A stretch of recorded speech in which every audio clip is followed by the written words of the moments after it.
Bienvenido a Club de Expertos, un podcast con temas de dermopediatría, creado por Mustela.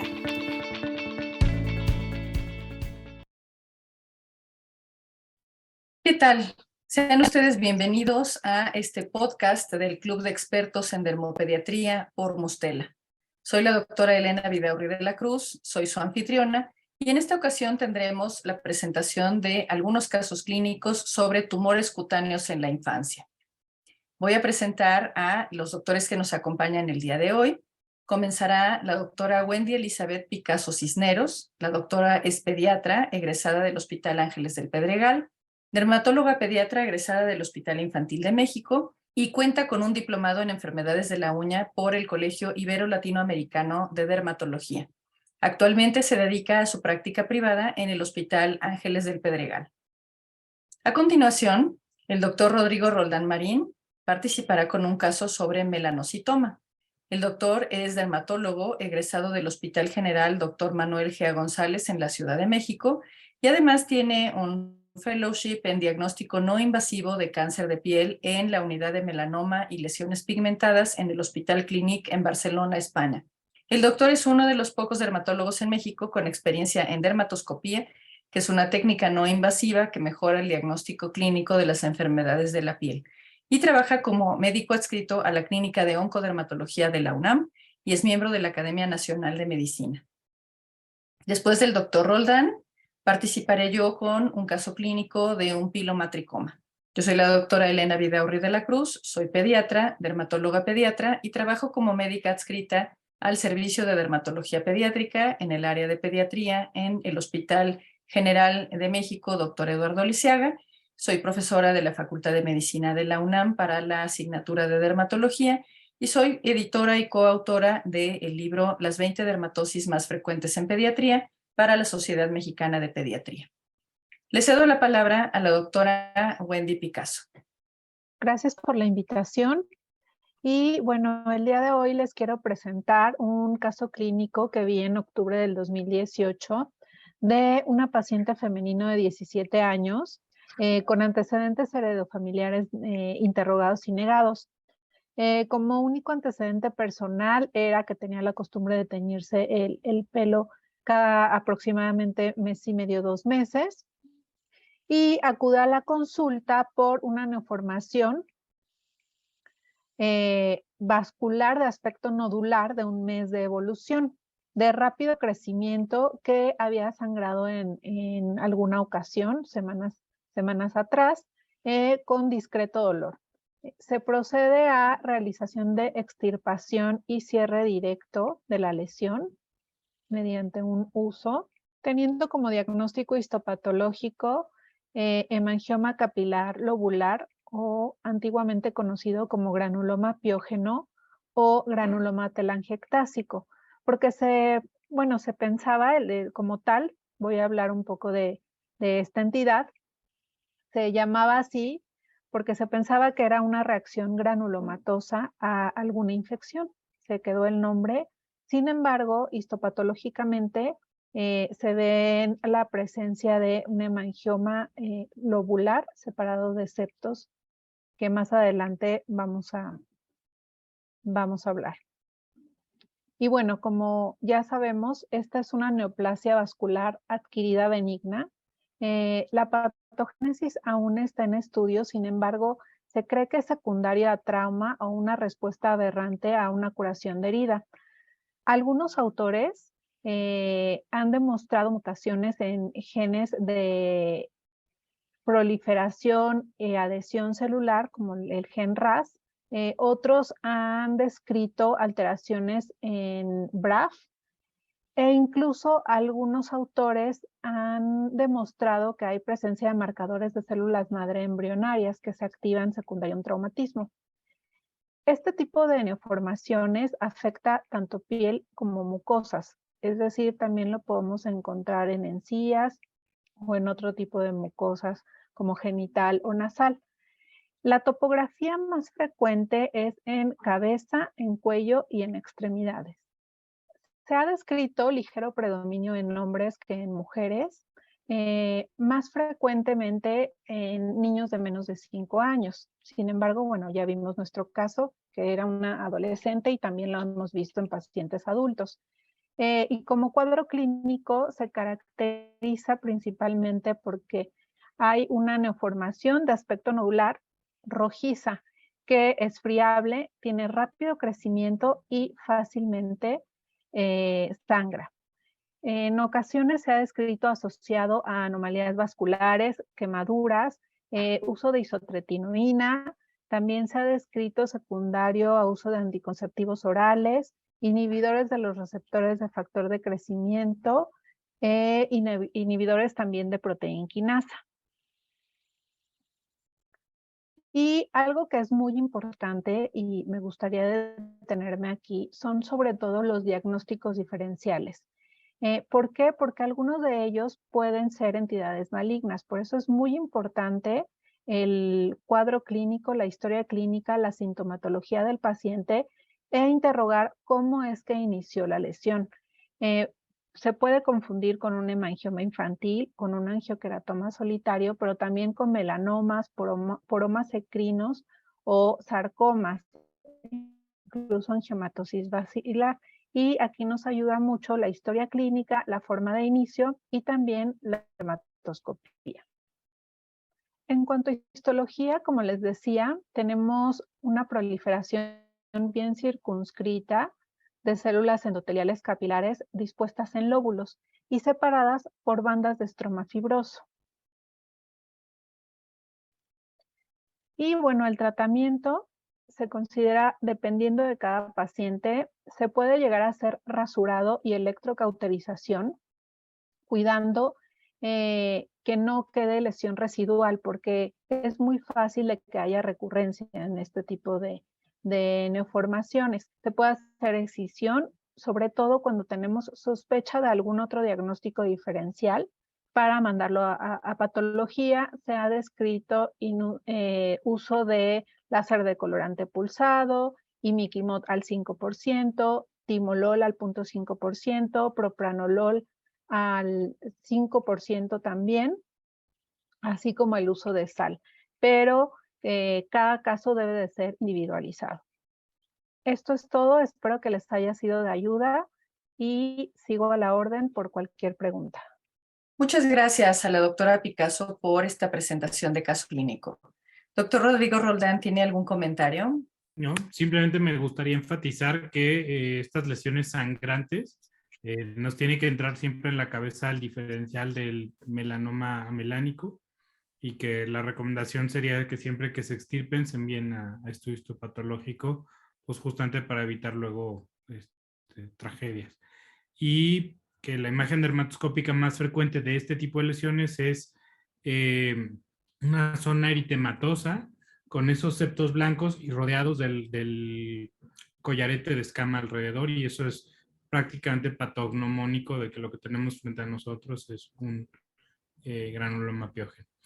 Recordar nada más, por ejemplo, que en adultos, mujeres adultos y supongo que también en adolescentes, pueden llegar a tener receptor estrogénico y empeorar justamente también con el periodo. Muchas gracias. En efecto, es importantísimo que toda lesión en la que se sospeche una neoplasia, en este caso es una neoplasia benigna, se extirpe y se envíe a examen histopatológico. Muy poquitas lesiones son tan pequeñas que durante el procedimiento se van a destruir y por lo tanto es imposible enviar tejido. Pero la lesión que nos mostró la doctora Picasso es una lesión de suficiente tamaño como para que durante la extirpación se envíe a examen histopatológico. Aun cuando parezca banal y digamos, pero es que es un granuloma telangiectásico, no va a tener absolutamente nada, mejor solo la electrofulguro, siempre será mejor contar con tejido evaluado por el dermatopatólogo, de manera que tengamos certeza de que la lesión es benigna, que es un granuloma telangiectásico y que no se trata de un melanoma amelánico o de otras lesiones. A continuación, le cedo la palabra al doctor Rodrigo Roldán para que nos presente su caso clínico. Agradezco muchísimo la invitación, un placer compartir la mesa con la doctora Picasso y la doctora Vidaurri. Yo les voy a presentar un caso clínico de un varón de 7 años de edad, que tiene esta lesión pigmentada presente desde el nacimiento. El pequeñín es ávido practicante de fútbol soccer y la madre lo llevó a consulta porque la lesión había aumentado recientemente, en más o menos el último 6 meses, último año había aumentado considerablemente de tamaño, y al pequeñín ya le molestaba cada vez que él pateaba con el empeine, cada vez que pateaba el balón de fútbol. Entonces fue llevado a consulta para la evaluación de esta lesión pigmentada, localizada, como pueden ver, en el empeine del pie izquierdo. Y a la imagen dermatoscópica lo que destaca es una lesión nodular con un velo azul-gris y con abundantes crisálidas o líneas de disposición ortogonal blanco brillantes, y que evidentemente ante este escenario, ¿no? La enorme duda y lo que yo no podía dejar pasar de lado es si lo que tengo frente a mí, sobre todo por esta imagen dermatoscópica, es un melanoma nodular, ¿no? Difícil pensarlo porque bien nos dice la historia que el paciente la tiene presente prácticamente desde el nacimiento, pero pues claro, la regla dermatoscópica de oro es lesiones que son sobrelevadas o palpables, que tienen velo azul gris o azul blanquecino, no se pueden vigilar, se deben extirpar y se debe enviar a estudio histopatológico, insisto, porque lo que no puedo permitirme es que me pase inadvertido el melanoma nodular. Y en esta lesión, que es otra vez sobrelevada, palpable y con un componente intensamente pigmentado, prácticamente azul grisáceo, perfectamente cabe ese diferencial. El estudio histológico reveló una neoplasia bien delimitada que abarcaba pues desde la dermis papilar hasta prácticamente dermis reticular profunda, y que estaba constituido por haces de melanocitos de aspecto epitelioide, ¿de acuerdo? Intensamente pigmentados, como pueden ver aquí. ¿Ok? Y en algunas zonas presentaba, como pueden ver en el acercamiento, una atipia moderada, que bueno, por supuesto, hacía pensar o hizo pensar que el diferencial, no solo clínico, sino histológico, era evidentemente un melanoma. Entonces, cuando uno no tiene mucha idea o tiene dudas, siempre vale la pena reconocer que necesitamos ayuda. Y fue lo que tanto yo como la patóloga que me ayudó a ver el caso, la doctora Sonia Toussaint, hicimos. Reconocimos que necesitábamos ayuda para evaluar este caso. Y la doctora Toussaint contactó al doctor Arthur Sembovitz, quien es la persona que más experiencia tiene en el mundo con melanocitomas. Y le hicimos llegar bloque y laminillas para que nos hiciera favor de revisarlo. Y él lo que describe es que se trata de un melanocitoma epitelioide pigmentado con atipia, con un margen todavía afecto o positivo, que la atipia le parece insuficiente para hacer un diagnóstico franco de melanoma maligno, y que hasta este momento no existe evidencia de un beneficio de realizar estudio de ganglio centinela en estos pacientes, pero que sí recomendaba la evaluación del ganglio. Y una reextirpación con pues obviamente un margen un poco más amplio, y también hacer estudios para descartar complejo de carne o síndrome de carne, sobre todo descartar mixomas y otras cosas. ¿Esto por qué? Porque pues justamente el melanocitoma epitelioide pigmentado puede aparecer asociado a este complejo, y simplemente recordar que estos tumores melanocíticos son intensamente pigmentados, en general tienen un curso indolente, pueden dar lugar a metástasis locorregionales e incluso provocar ruptura capsular del ganglio linfático. Esto suele ocurrir hasta en un 41% de los casos, pero afortunadamente en la inmensa mayoría no da lugar a metástasis a distancia. ¿Ok? Afecta predominantemente población joven, la mediana es 27 años de edad. Está descrito en todas las razas, entonces no es un tema de raza, ¿no? Y lo que se recomienda en estos casos, pues es una extirpación quirúrgica con márgenes amplios y evidentemente un seguimiento estrecho. Como pueden ver, pues es una lesión que tiene un comportamiento biológico benigno a largo plazo, pero que evidentemente puede dar lugar a afectación locorregional o ganglionar, que en ocasiones pues ha llevado a que, como se mencionaba, en algunos pacientes se haya realizado biopsia selectiva de ganglio centinela, incluso vaciamiento ganglionar, sin que eso hasta la fecha esté demostrado que ofrezca ningún beneficio adicional a los pacientes. Y bueno, creo que eso es todo. Gracias. Muchas gracias al doctor Rodrigo Roldán por este caso tan interesante. Doctora Picasso, ¿tiene algún comentario? Muy interesante, doctor. Muchas felicidades. Y sí, también vale la pena hacer dermatoscopía a todos nuestros pacientes y biopsia para valoración de este tipo de lesiones malignas, que si bien no son tan frecuentes en pediatría, hay que tenerlas en cuenta. Gracias, doctora. Además, el aspecto clínico de esta lesión, doctor Roldán, pues era súper aparatoso. Por supuesto que causaba alarma. Se ha hablado mucho de que el trauma puede precipitar la evolución de una lesión melanocítica hacia el melanoma, así que si este niño era deportista, bueno, pues tenía posiblemente un factor de riesgo adicional. Qué bueno saber que esto es una lesión benigna, aun cuando se vea así de aparatosa, pero de nuevo enfatiza la importancia de que todo lo que extirpemos se debe enviar al dermatopatólogo para tener un diagnóstico preciso. Muchísimas gracias a ambos por sus casos. A continuación voy a presentar un caso sobre pilomatricoma.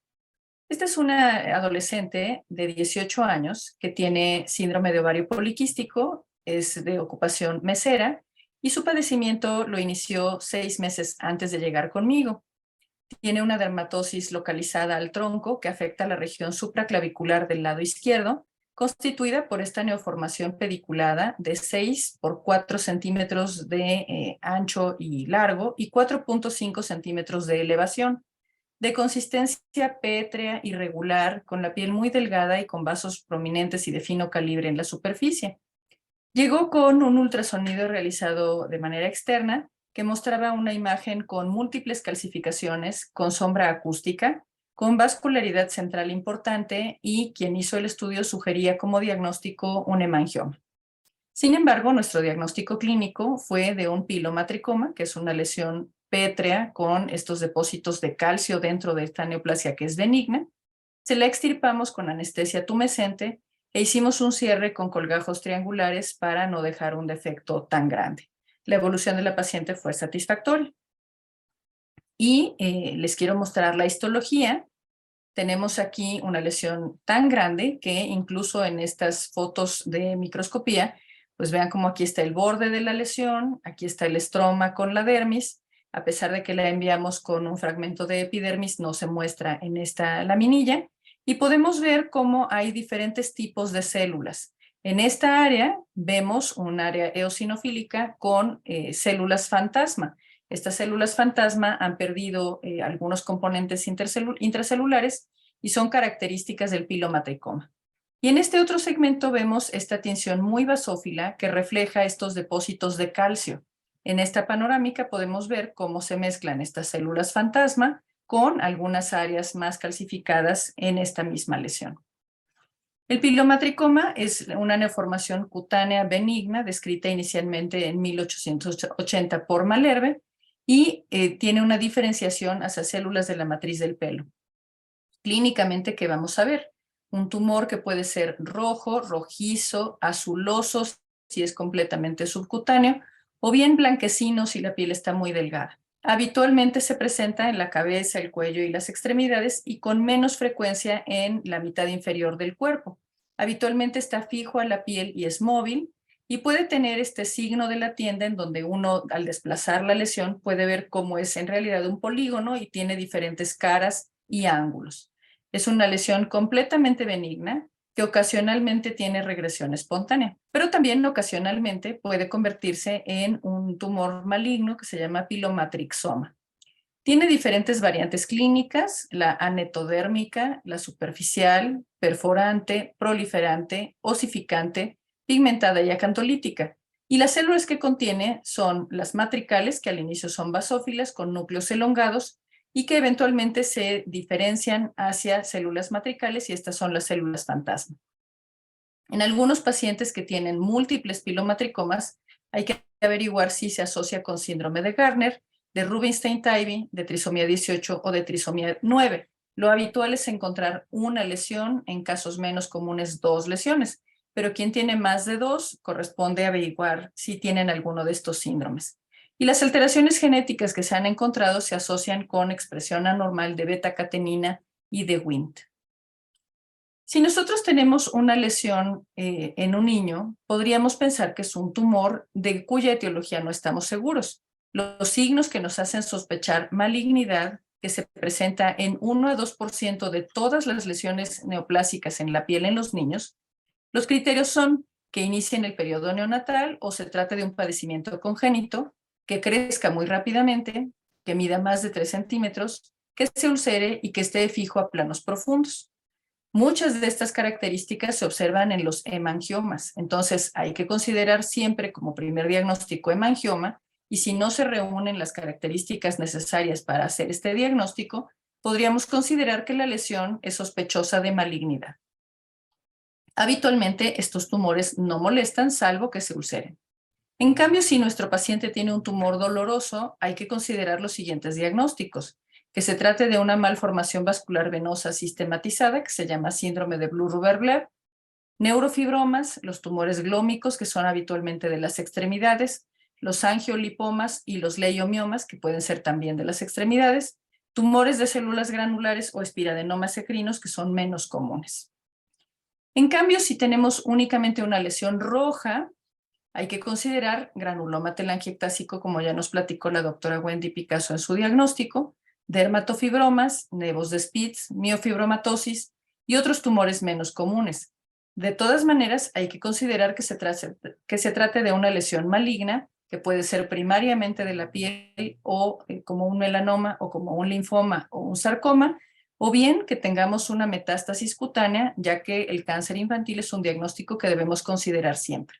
También están las dermatosis reactivas, como el linfocitoma cutis y otras proliferaciones linfocíticas atípicas, o bien puede tratarse de una lesión pseudoquística, como un defecto del cierre de algunas líneas de desarrollo embrionario, como el meningocele o el encefalocele. Algunas menos comunes son los miofibromas, como este, que es una placa café rojiza, los fibromas digitales infantiles, que involucionan por sí solos y son muy de las extremidades. Este es un pilomatricoma, véanlo, muy, muy rojo. El nevo de Spitz atípico o el neurotecoma, y la verdad es que clínicamente no hay manera de distinguir ninguna de estas lesiones. La única distinción que podremos hacer es con la pieza histológica y con el examen por el dermatopatólogo. Entonces, pues hemos visto que los niños también tienen tumores que pueden tener comportamiento benigno, intermedio o maligno. La mayor parte son benignas, pero no significa que todos lo sean. Y se requiere hacer diagnóstico diferencial desde la clínica con auxiliar de la dermatoscopía. Y por supuesto, si hemos decidido extirparlo porque hay sospecha de que sea maligno, porque no estamos seguros de su diagnóstico o porque causa efecto de masa, como la lesión que tenía mi paciente en el hombro, bueno, evidentemente se tiene que extirpar. Todo lo que se extirpa requiere examen por el dermatopatólogo, puede ser por las tinciones habituales o con marcadores de inmunohistoquímica cuando no está clara la etiología o la estirpe celular.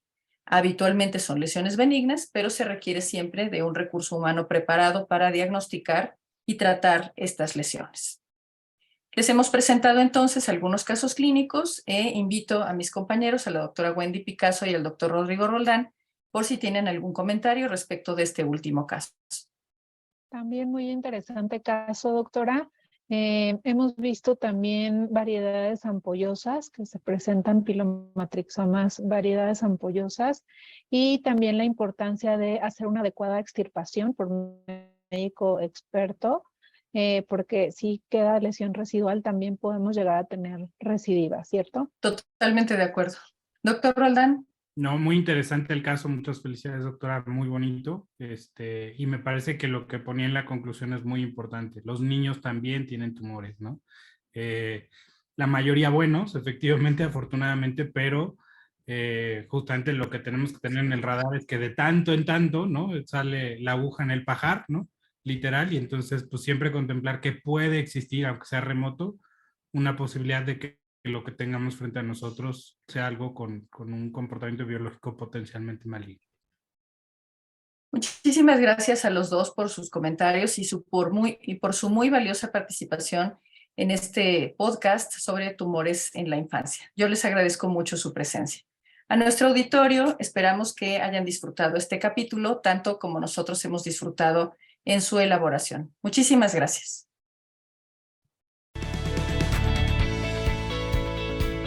Club de Expertos fue presentado por Mustela. Para más contenido de dermopediatría, ingrese a clubdeexpertos.mx. Nos escuchamos en el siguiente episodio.